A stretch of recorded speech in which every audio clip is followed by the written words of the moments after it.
Dios ha puesto esas pequeñas criaturas que llamamos hijos e hijas en nuestras manos para que hagamos de ellos buenos ciudadanos de dos reinos. ¿Cuál es la meta? Que hagamos de nuestros hijos e hijas buenos ciudadanos de dos reinos. El reino de Dios y el reino de los hombres. Ellos han de ser buenos ciudadanos de la nación en que les ha tocado vivir, pero también buenos ciudadanos del reino de Dios. Por supuesto, nosotros no podemos introducirlos en el reino de Dios. Si nosotros somos dominicanos, usted se casó con una dominicana, usted es dominicano, su hijo nació aquí y es dominicano. Usted lo introdujo en esta nación.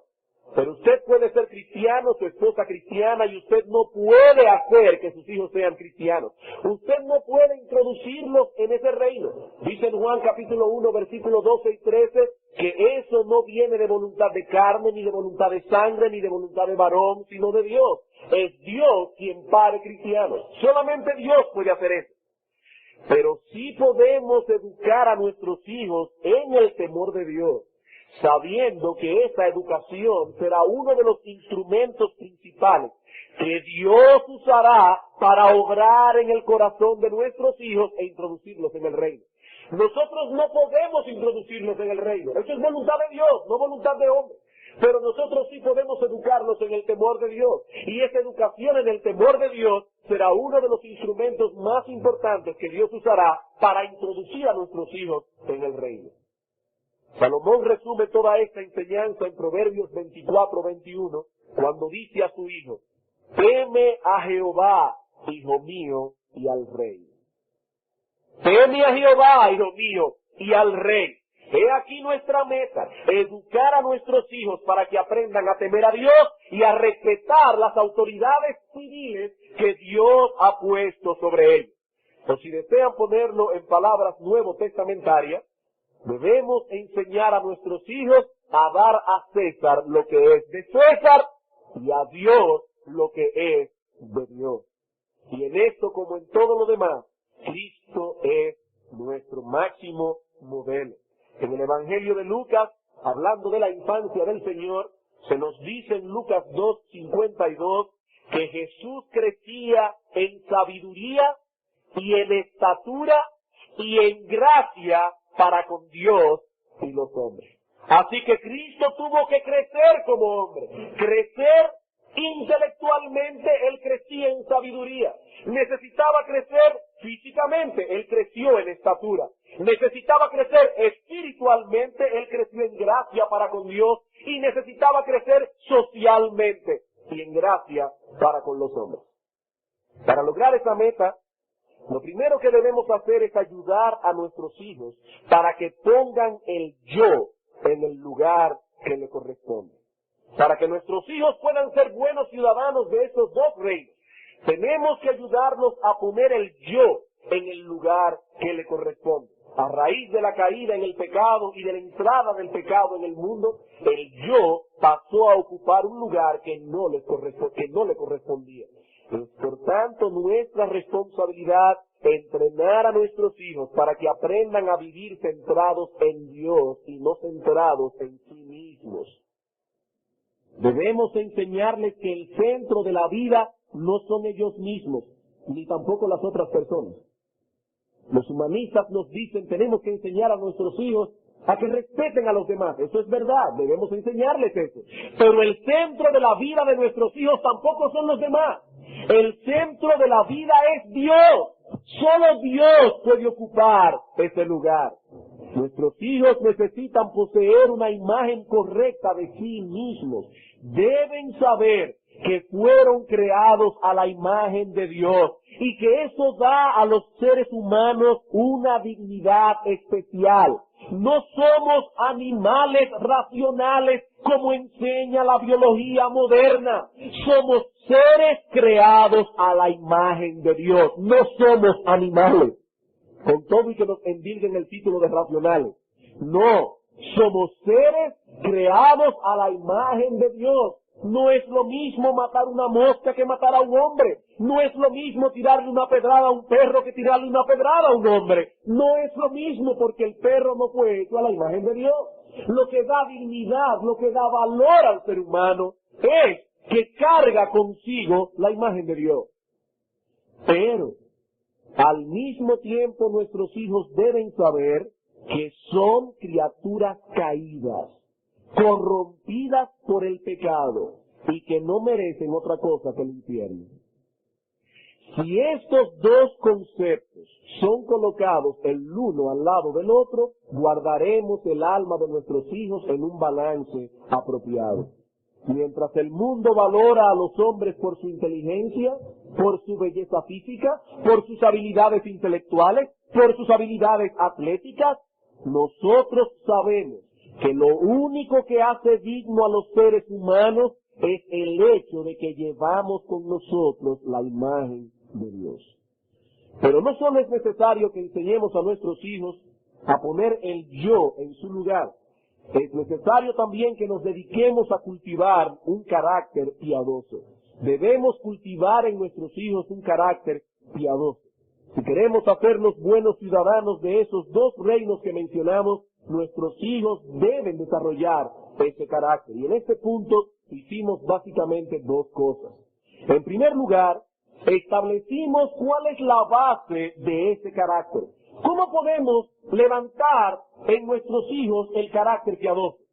Bueno, debemos educarnos en el temor de Dios, debemos llevarnos a respetar nuestra autoridad como padres y debemos cuidarnos de las malas compañías.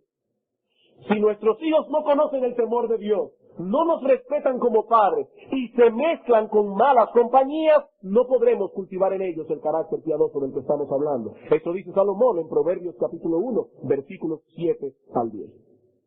En segundo lugar, luego de haber considerado estos aspectos generales, comenzamos a considerar aspectos específicos acerca del carácter piadoso. Cuando hablamos de cultivar un carácter piadoso, ¿a qué nos referimos? Bueno, nos referimos básicamente a lo siguiente: a que debemos dedicarnos a cultivar en nuestros hijos dominio propio, una saludable pureza sexual.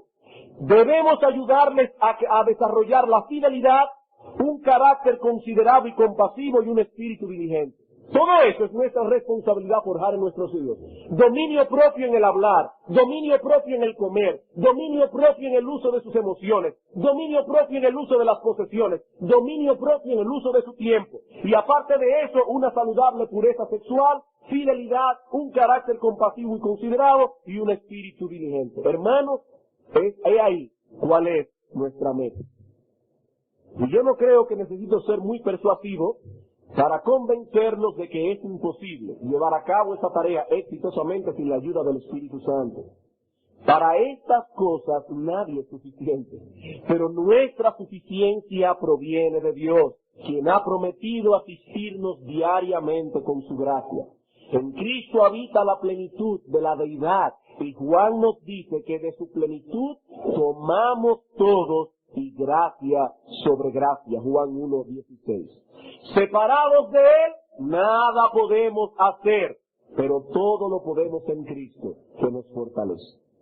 Habiendo establecido la meta en los primeros 17 sermones, en los últimos 3 comenzamos a edificar el segundo bloque de sermones que hemos llamado método. Recuerden que nuestro primer bloque de apartamentos se llamaba meta. El segundo se llama método. Ya hemos visto a dónde queremos llegar. Ahora queremos enfocar el cómo. ¿Cómo vamos a obtener tales resultados? ¿Cómo vamos a lograr esa meta? Bueno, lo primero que debemos hacer es dar a nuestros hijos una cuidadosa y balanceada educación religiosa. Debemos dar a nuestros hijos una cuidadosa y balanceada instrucción religiosa. Por causa del tiempo no podemos repasar ampliamente lo que vimos la vez pasada en este punto, pero me voy a permitir al menos darles el bosquejo general que hemos usado. En primer lugar, establecimos la base bíblica para la instrucción religiosa, tanto en el Antiguo Testamento como en el Nuevo Testamento. En segundo lugar, vimos los elementos que componen esa instrucción y finalmente algunos principios generales acerca de esa instrucción. ¿Y cuáles son esos principios? Bueno, en primer lugar, que es un deber de los padres proveer esa instrucción a sus hijos.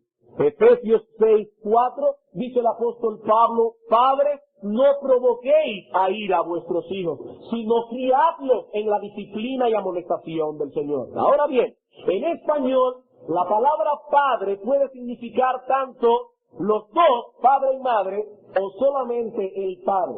Pero en griego hay dos palabras distintas para significar ambas cosas. Y la que usa Efesios capítulo 6, versículo 4, es la palabra griega páteres, que significa literalmente padres varones. Está hablando específicamente del padre como cabeza del hogar. Y dice: padres, no provoquéis a ira a vuestros hijos, sino criadlos en la disciplina y amonestación del Señor. Esta es una responsabilidad que Dios ha colocado directamente sobre el hombro del padre. Eso no quiere decir que la madre no tiene nada que ver en esto, pero el padre es la cabeza, el que da las directrices, y la madre se ocupa de implantarlas cuando el padre no está ahí. Pero cuando el padre está ahí, él es que tiene esa responsabilidad. Segundo, es necesario que los padres trabajen en su propia piedad. Es necesario que los padres trabajen en su propia piedad. El principio de Lucas capítulo 6, versículo 40. El discípulo nunca será más que su maestro. Cuando sea perfeccionado, llegará a ser como su maestro. Si el padre no es piadoso, ¿cómo va a poder infundir piedad en la vida de sus hijos? Tercero, debemos ser balanceados al presentar a nuestros hijos el gozo y la felicidad que produce la verdadera religión, sin perder de vista el temor y la reverencia que debemos a Dios. Debemos ser balanceados en esto. Ellos deben aprender a temer a Dios, pero también a deleitarse en Él. Cuarto, debemos aprovechar las ocasiones que son propicias para esta instrucción. Quinto, debemos evitar introducir asuntos religiosos en momentos inapropiados. Y sexto, la Biblia debe ser nuestro libro de texto. Bien, hermanos, esto es, a vuelo de pájaro, todo lo que hemos visto en los 20 sermones anteriores de esta serie. En la noche de hoy, continuaremos con el tema de la instrucción religiosa, pero lo haremos tocando un aspecto más específico de esta instrucción. Me refiero al devocional familiar. Al devocional familiar. Como hemos podido ver, la instrucción religiosa no se circunscribe al devocional familiar. Es algo constante que los padres deben proveer a sus hijos en diversas circunstancias. El mandamiento del Señor a su pueblo en ese sentido es Deuteronomio 6 al 7, estas palabras que yo te mando hoy estarán sobre tu corazón, y las repetirás a tus hijos, y hablarás de ellas estando en tu casa, andando por el camino, al acostarte, cuando te levantes. No se trata de algo que hacemos 15 o 20 minutos al día. Nuestros hijos deben recibir esta instrucción de manera constante, en nuestras conversaciones, en nuestros comentarios, a través de las respuestas que damos a sus preguntas, etc. Esto es lo que podemos llamar el aspecto informal de la instrucción religiosa. Pero eso no es suficiente. Es igualmente necesario que cada familia aparte un tiempo diario para dedicarlo a adorar a Dios como familia. Y es a eso que nos referimos cuando hablamos del devocional familiar. Es necesario que la familia aparte un tiempo diario para adorar a Dios como familia. Y hermanos, no exageramos si decimos que este asunto es de vital importancia en el desempeño de la tarea que Dios ha puesto sobre nuestros hombros de criar a nuestros hijos en su temor. Y al usar la palabra vital, lo que queremos decir es que se trata de un asunto de singular y extraordinaria importancia. Vamos entonces, luego de esta breve introducción, a considerar directamente nuestro tema. Y supongo que ya todos suponen, valga la redundancia, que no vamos a terminar hoy. Y lo haremos bajo dos encabezados. En primer lugar, veremos la importancia del devocional familiar. Eso es lo que comenzaremos a ver hoy. Y luego pasaremos a considerar algunas directrices prácticas para ayudar a los padres a hacer el devocional familiar. Debo reconocer aquí una deuda enorme con dos obras del siglo pasado que han sido para mí de mucha ayuda al preparar estos sermones. En primer lugar, tengo una deuda con un sermón predicado por Merle Daubigné, un sermón que en español se titularía Adoración familiar, motivos y direcciones para la piedad doméstica. Y en segundo lugar, tengo una gran deuda con otro libro del siglo pasado, escrito por J.W. Alexander, que traducido al español se titularía Pensamientos sobre la adoración familiar. Y a los hermanos que pueden leer en inglés, que Dios les ha dado esta capacidad, que Dios en su soberanía les ha permitido poder hacer eso, les recomiendo de todo corazón estas dos obras, el sermón de Daubigné y la obra de Alexander, Pensamientos sobre la adoración familiar. Bien, hermanos, vamos a comenzar entonces con nuestro primer punto, la importancia del devocional familiar. ¿Por qué hemos dicho que este asunto es de vital importancia? Hoy veremos una sola razón, no tenemos tiempo para más. Una sola razón, y es esta. Primero, la devoción familiar es uno de los instrumentos más antiguos y más poderosos que Dios ha usado para preservar la pureza de su adoración y de la verdadera piedad a través de los siglos. Repito, este asunto es importante porque la devoción familiar es uno de los instrumentos más antiguos y más poderosos que Dios ha usado para preservar la pureza de su adoración y de la verdadera piedad a través de los siglos. Podemos decir, sin temor a equivocarnos, que la devoción familiar fue la primera institución corporativa de adoración que hubo en el mundo. ¿Qué es lo que usted ha dicho? Que la devoción en familia fue la primera institución donde hubo adoración corporativa, es decir, no donde un hombre se aparta solo a adorar a Dios, sino con otro de sus semejantes. La adoración familiar fue la primera institución que hubo en el mundo donde Dios fue adorado de manera corporativa. Antes que el origen del Estado o de la nación, Dios creó la familia. Adán y Eva colocó esa familia en el huerto del Edén.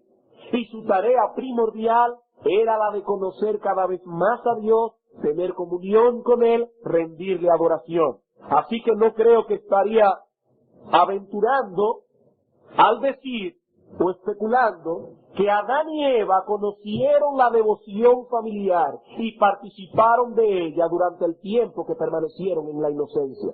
De hecho, hay un hermosísimo pasaje en El Paraíso Perdido de Milton, el famoso poeta inglés, donde él hace un esfuerzo imaginativo para pensar cómo era la adoración de Adán y Eva cuando eran inocentes todavía en el huerto del Edén.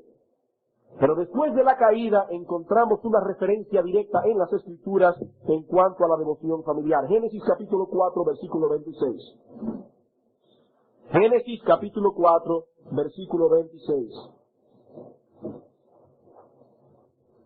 Hablando de la genealogía piadosa de Adán, se nos dice que a Set también le nació un hijo, y llamó su nombre Enos.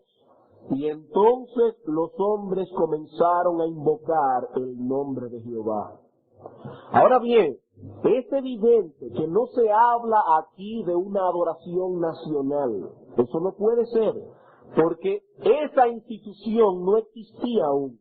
La única adoración que los hombres conocieron en ese tiempo consistía en aquella que era realizada en el contexto privado y en el contexto familiar.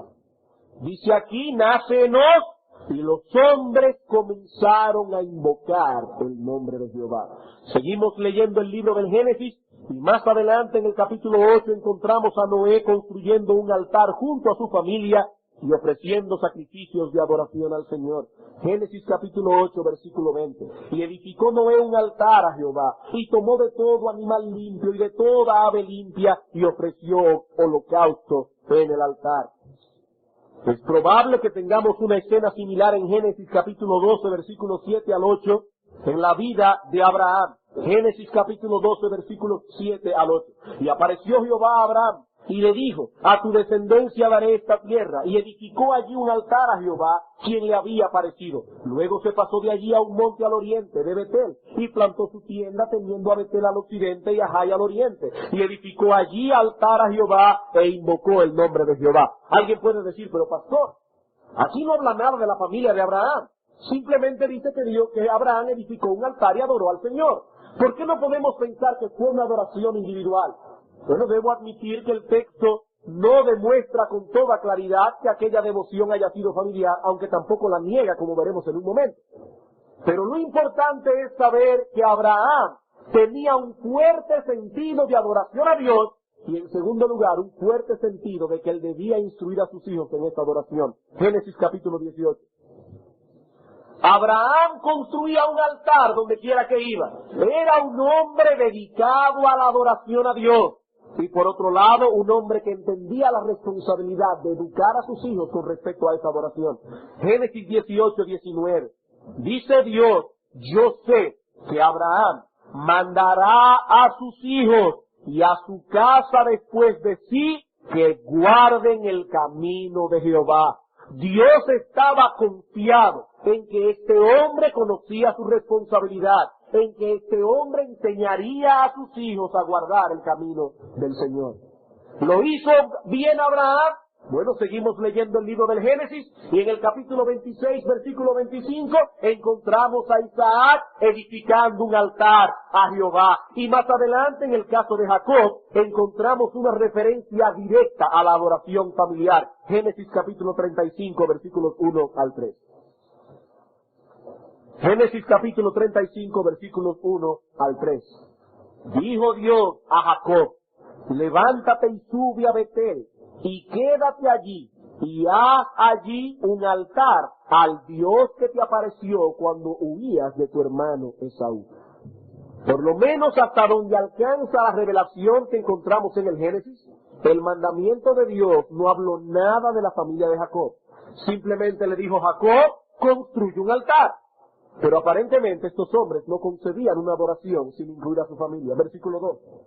Entonces Jacob dijo a su familia y a todos los que con él estaban, quitad los dioses ajenos que hay entre vosotros y limpiaos y mudad vuestros vestidos y levantémonos y subamos a Betel y haré allí altar al Dios que me respondió en el día de mi angustia.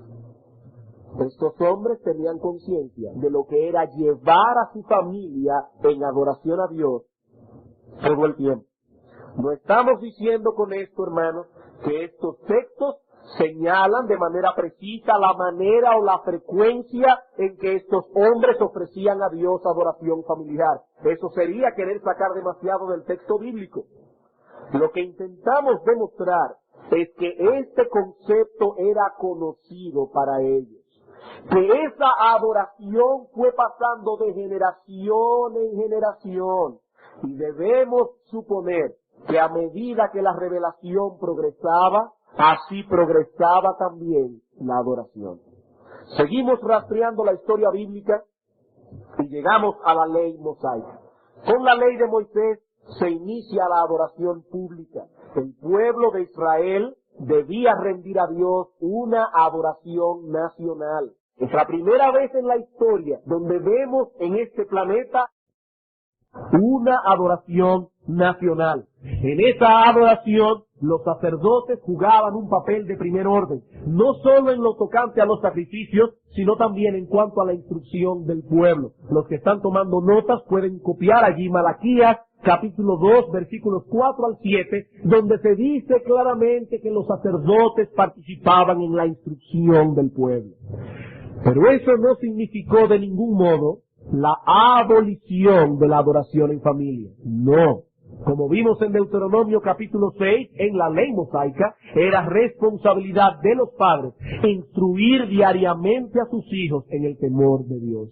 Y en el Antiguo Testamento encontramos algunos ejemplos notables de hombres que tomaron esto en serio. Por ejemplo, De Job se nos dice en Job 1:5 que enviaba a sus hijos y los santificaba y se levantaba de mañana y ofrecía holocaustos conforme al número de todos ellos.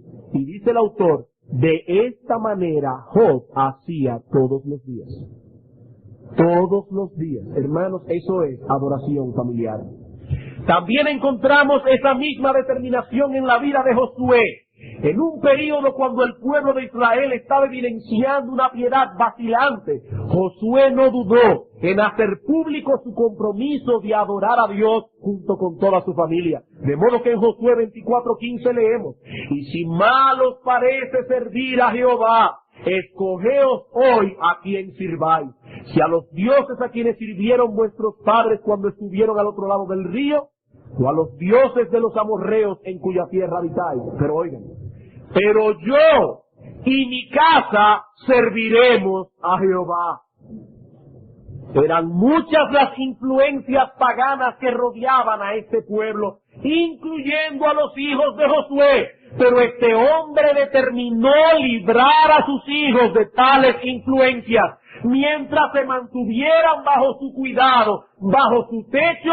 Toda su casa se uniría a él en adoración a Dios. Josué no fue a hacer un recuento a su familia para preguntarle, hijo mío, ¿quieres tú adorar a Jehová o no? Eso no era opcional. Toda persona que estuviera bajo el techo de Josué tenía que servir a Jehová. Y mientras estuvieran en su casa, Josué no permitiría que ídolos extraños fueran introducidos en su hogar. A algunos le parecerá que eso no fue muy democrático, pero les aseguro que fue piadoso. Fue piadoso. Aparentemente esa fue la práctica de los israelitas piadosos a lo largo de la antigua dispensación. En el Salmo 78, escrito por Asaf,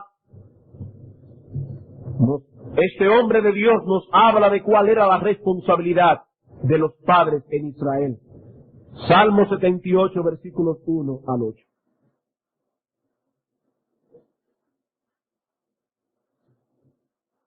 Escucha, pueblo mío, mi ley. Inclinad vuestro oído a las palabras de mi boca. Abriré mi boca en proverbios. Hablaré cosas escondidas desde tiempos antiguos, las cuales hemos oído y entendido. Que nuestros padres nos las contaron. No las encubriremos a sus hijos, contando a la generación venidera las alabanzas de Jehová y su potencia y las maravillas que hizo. Él estableció testimonio en Jacob y puso ley en Israel, la cual mandó a nuestros padres que la notificasen a sus hijos, para que lo sepa la generación venidera y los hijos que nacerán, y los que se levantarán lo cuenten a sus hijos, a fin de que pongan en Dios su confianza y no se olviden de las obras de Dios, que guarden sus mandamientos y no sean como sus padres, generación contumaz y rebelde, generación que no dispuso su corazón ni fue fiel para con Dios su espíritu.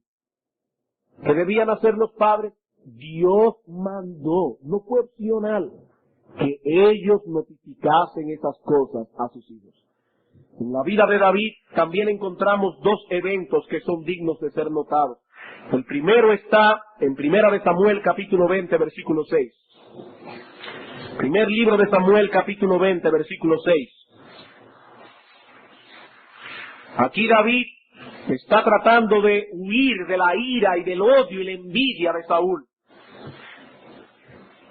Sabía que Saúl quería matarlo, por lo que decidió huir por un tiempo hasta que su ira se aplacara. Y le dijo a Jonatán, porque David estaba acostumbrado a comer en la mesa de Saúl, así que Saúl iba a notar su ausencia.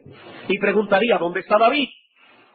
Dice David, y si tu padre hiciere mención de mí, dirás, me rogó mucho que lo dejase ir corriendo a Belén, su ciudad, porque todos los de su familia celebran allá el sacrificio anual.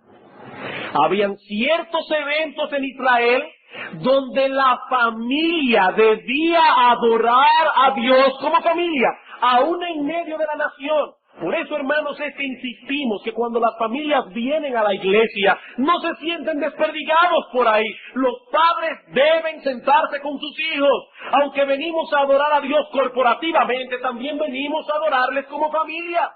Como familia. Aún sean hijos adolescentes, eso no les da permiso para andar desperdigados por ahí. Deben sentarse con sus padres a adorar a Dios como familia. Eso es lo que debe suceder. Y más adelante, en el segundo libro de Samuel, en el capítulo 6, versículos 18 y 20, David acaba de traer el arca a Jerusalén y está gozoso en el espíritu por ese evento que acaba de ocurrir. Y cuando David había acabado de ofrecer los holocaustos y ofrendas de paz, bendijo al pueblo en el nombre de Jehová de los ejércitos. Versículo 20. Volvió luego David para bendecir su casa. No era suficiente bendecir al pueblo. Volvió David a bendecir su casa. En el Nuevo Testamento encontramos otros ejemplos de piedad familiar, como por ejemplo el ejemplo de Cornelio, de quien se dice en Hechos capítulo 10, versículo 2, que era piadoso y temeroso de Dios con toda su casa. No él solo, él era piadoso y temeroso con toda su casa. También tenemos el ejemplo de Timoteo, de quien dice el apóstol Pablo en 2 Timoteo capítulo 3 versículos 14 en adelante, que desde que era un bebé fue instruido en la palabra de Dios por su madre y por su abuela, llegando a ser un gran hombre de Dios aún a pesar de que su padre era un inconverso.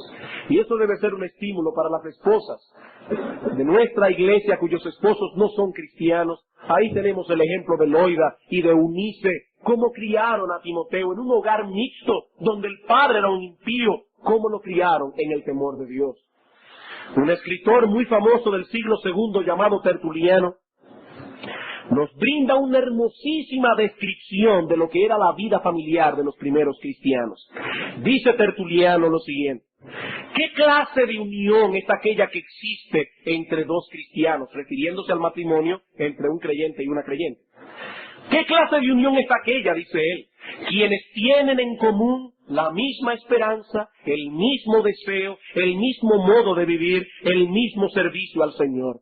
Como hermano y hermana, unidos tanto en espíritu como en cuerpo, ellos se postran juntos, oran y ayunan juntos, se enseñan, exhortan y se soportan el uno al otro con gentileza. Acuden juntos a la casa de Dios y a la mesa del Señor. Comparten sus problemas, persecuciones y placeres. No se esconden nada el uno al otro. No se evitan el uno al otro. Visitan a los enfermos, socorren a los necesitados. El cántico de los salmos y de otros himnos se escucha entre ellos. Compiten en cantar con el corazón a Dios. Cristo es agradado al ver y escuchar estas cosas y envía su paz en medio de ellos. Donde 2 o 3 se congregan de ese modo, Él está con ellos, y donde Él está, el maligno no puede venir. Esa es la descripción que Tertuliano da de lo que era una familia cristiana común en los primeros siglos de la era cristiana. Como hemos podido ver, hermanos, la devoción familiar ha ocupado un lugar muy importante en la vida piadosa del pueblo de Dios a lo largo de los siglos. Pero tristemente, a medida que el tiempo fue pasando y el oscurantismo medieval, llevado a punta de lanza por la Iglesia Católica Romana, comenzó a prevalecer, en esa misma medida las devociones familiares comenzaron a decaer también. Solo basta con leer la historia de la Iglesia para ver esto. Pero con cuánto empuje vuelve esto a surgir en los tiempos de la Reforma. La Reforma protestante no se ocupó únicamente de la teología, sino también de la piedad. Y por supuesto no podía pasar por alto un asunto tan importante como este. Los biógrafos de Lutero reseñan el ardor con que éste oraba con su familia. Y los que han podido leer una biografía de Lutero subtitulada El Libertador de la Conciencia, si mal no recuerdo. Allí creo que se encuentran algunas de las cartas que Lutero enviaba a sus hijos cuando estaba de viaje. Cartas hermosísimas. Era un hombre que en el púlpito tronaba como un trueno. Pero con su familia era algo muy tierno, muy diferente. Richard Baxter escribió 2 obras dedicadas a instruir a los padres para que estos a su vez puedan instruir a sus hijos. Estas obras se titulan La instrucción familiar y El libro familiar para un hombre pobre. Él escribió un libro para alguien que no pudiera comprar más libros de cómo este hombre pobre podía instruir a su familia en el temor de Dios. Y gracias al Señor que hoy tenemos esos libros a la mano en el tomo 4 de las obras de Richard Baxter, penosamente en inglés. En este último libro, el libro familiar para un hombre pobre, Baxter dice lo siguiente: mantengan el gobierno de Dios en vuestras familias, porque las familias santas serán el principal preservador del interés por la religión en el mundo. Lo mismo que hemos dicho en nuestra encabezada. Las familias santas, dijo este hombre en el 1667, las familias santas serán el principal preservador del interés por la religión en el mundo. Recientemente James Packer, que muchos de ustedes conocen por el libro Hacia el conocimiento de Dios, que sí está en español, escribió un libro acerca de los puritanos, en el cual nos dice lo siguiente en cuanto a la piedad puritana. Era la responsabilidad de los esposos servir de canal para la religión familiar. De hecho, una de las instrucciones que se le daban a los pastores en aquel tiempo era que debía ir casa por casa de los miembros de la iglesia y preguntarles, ¿están haciendo el devocional familiar? Eso para ellos era de trascendente importancia. Sigue diciendo Packer, él debía llevarlos a la iglesia en el día del Señor y velar porque santificaran ese día completo en la casa.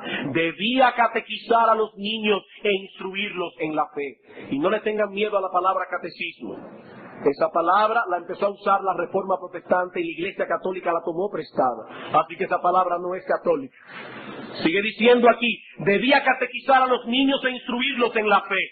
Debía examinar a toda la familia después de cada sermón, como instruimos nosotros aquí a los padres que lo hagan, para ver cuánto habían retenido y entendido, así como también para llenar cualquier bache que haya quedado en el entendimiento. El esposo también debía guiar a su familia diariamente en adoración, preferiblemente 2 veces al día. Ese era el patrón puritano casi todo el tiempo, 2 veces al día, por la mañana y antes de acostarse. Debía sentar un ejemplo de piedad en todo momento y en todos los asuntos. Y para este fin debía estar dispuesto a tomar cierto tiempo para aprender más de la fe que se le había encargado enseñar. Se suponía que si un esposo, un padre de familia, tiene esta tarea, se supone que él va a tomar tiempo para estudiar, para poder llevar adelante esta labor. Si continuáramos este recuento histórico, veríamos cómo este patrón se repitió vez tras vez. Todas las épocas gloriosas de la Iglesia se caracterizaron por un renovado interés en las devociones familiares. Para estos hombres y mujeres se trataba de un asunto tan importante que no dudaron en incluir una nota al respecto en la confesión de fe, tanto en la confesión de Westminster, escrita en el 1642, como en la de Londres de 1689. En el capítulo 22 y párrafo 6 de la confesión de Londres dice: Dios ha de ser adorado en todas partes, en espíritu y en verdad, tanto en lo privado en las familias diariamente y en secreto cada uno por sí mismo. Cuando los miembros de la Iglesia descuidan este deber, inevitablemente sobrevienen días oscuros para la Iglesia. Cuando la Iglesia, cuando los padres, las familias descuidan este deber, hermanos, es inevitable, la piedad decae y entonces la Iglesia cae en un tiempo de apatía, de oscuridad, de tinieblas. Esa fue la experiencia del pueblo de Israel en incontables ocasiones. Jueces capítulo 2, por dar un ejemplo. Jueces capítulo 2, versículos 1 al 7. Perdón, versículos 7 al 10. Jueces capítulo 2, versículos 7 al 10. El pueblo había servido a Jehová todo el tiempo de Josué y todo el tiempo de los ancianos que sobrevivieron a Josué, los cuales habían visto todas las grandes obras de Jehová que él había hecho por Israel. Pero, y ese pero introduce una nota triste, murió Josué, hijo de Nun, siervo de Jehová, siendo de 110 años, y lo sepultaron en su heredad en Timnatsera, en el monte de Efraín, al monte de Gaas, al norte del monte de Gaas, y toda aquella generación también fue reunida a sus padres. Y se levantó después de ellos otra generación que no conocía a Jehová, ni la obra que él había hecho por Israel. ¿Cuál fue el resultado? Lean el libro de los Jueces. Dice, en aquel tiempo no había rey en Israel. Cada cual hacía lo que bien le parecía. ¿Por qué? Porque toda aquella generación murió. Hermanos, nosotros no viviremos para siempre. Algún día nuestros hijos se quedarán sin nosotros. Y el único Padre que quedará para ellos es el Padre que está en los cielos. Hermanos, es por esto que Dios mandó a los padres que no descuidaran la instrucción religiosa. Él estableció testimonio en Jacob, dice el salmista, y puso ley en Israel, la cual mandó a nuestros padres que la notificasen a sus hijos, para que lo sepa la generación venidera y los hijos que nacerán. ¿Para qué? A fin de que pongan en Dios su confianza y no se olviden de las obras de Dios. Hermanos, no hay opción. Si descuidamos este deber, la generación venidera se olvidará de Dios. Nuestros hijos, hermanos, destruirán esta iglesia. Nuestros hijos destruirán esta iglesia si descuidamos este deber. Y espero no sonar muy simplista por esto que voy a decir ahora, porque algunos dirán, hermano, la situación que usted está poniendo de ejemplo tiene muchos bemoles, pero no quisiera ser simplista al decir esto. Hermanos, pensemos en un momento en la sociedad americana. Y cuando digo americana me refiero específicamente a Norteamérica, Estados Unidos de Norteamérica. Vean a dónde ha llegado esta sociedad. Lean los periódicos, vean a dónde han llegado. Donde su presidente, la cabeza de esta nación en este momento, está abogando por cosas que son perversiones delante de Dios. ¿A dónde ha llegado la sociedad americana?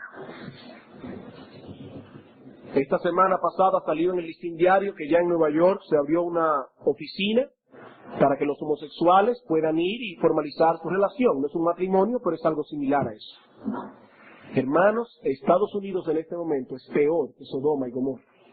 Sodoma y Gomorra era Disneylandia en comparación con lo que es Estados Unidos ahora. Pero piense por un momento que esta sociedad se fundó sobre bases cristianas. Fueron los puritanos que huyeron de Inglaterra en el Mayflower que fundaron esta sociedad sobre bases cristianas en muchos sentidos. Y nos preguntamos qué sucedió. En algún punto los cristianos descuidaron este deber, quisieron ser un poco más democráticos con sus hijos y ahí tenemos el resultado. ¿Saben cuál es en el fondo el problema? Que se ha perdido de vista la soberanía de Dios. La soberanía de Dios. Y al dejar de ver a Dios en su trono, todo sentido de deber se ha ido eliminando también. Josué entendía que Dios era soberano y que Dios debía ser adorado. Para él no había opción. Cuando ese hombre se levantaba el sábado en la mañana a ir a llevar el cordero del sacrificio, él no le preguntaba a sus hijos si querían ir al tabernáculo. Eso no era democrático. Dios es el creador, Dios es soberano y él tiene que ser adorado, aunque nuestros hijos sean impíos. Yo no voy a preguntarle a mis hijos si quieren venir conmigo a la iglesia. Eso no es democrático, eso no es opcional. Dios está en su trono. Pero cuando Dios es quitado de su trono y se entrona al hombre, en cambio, entonces comenzamos a ser democráticos. Y miren a dónde llegó esta sociedad. Esa corrupción no la frena nadie. Nadie. Hermanos, lo que nos espera ver en los próximos años no se podrá ni siquiera mencionar en un púlpito. ¿Y todo por qué? Porque los padres descuidaron su deber. ¿Dónde están todos esos cristianos de los años 30, 40, 50? ¿Dónde están? Comenzaron a ser democráticos y sus hijos hoy son unos perversos. Son los hijos de esos cristianos que son hoy unos perversos. Hermanos, no tenemos tiempo para continuar con este tema. La semana próxima hablaremos un poco más de la importancia de las devociones familiares. Por ahora no olvidemos nuestro encabezado, que la devoción familiar es uno de los instrumentos más antiguos y más poderosos que Dios ha usado para preservar la pureza de su adoración y de la verdadera piedad a través de los siglos.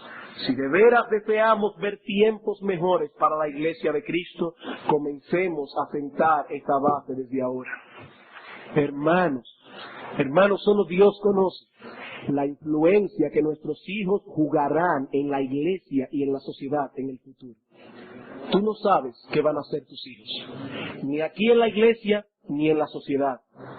Nos quejamos al ver cómo el pecado y la corrupción arropan nuestra sociedad. Y algunos todavía sueñan con un cambio político-social que arreglará las cosas. No, hermanos, solo cuando la piedad aumenta las cosas realmente cambian. La Iglesia necesita volver a sus sendas antiguas. Pero tal cosa solo será posible en el contexto de familias que día tras día se acercan a Dios a rendirle la gloria y la devoción que solo Él se merece. Solo así nosotros veremos tiempos mejores. Vamos a orar.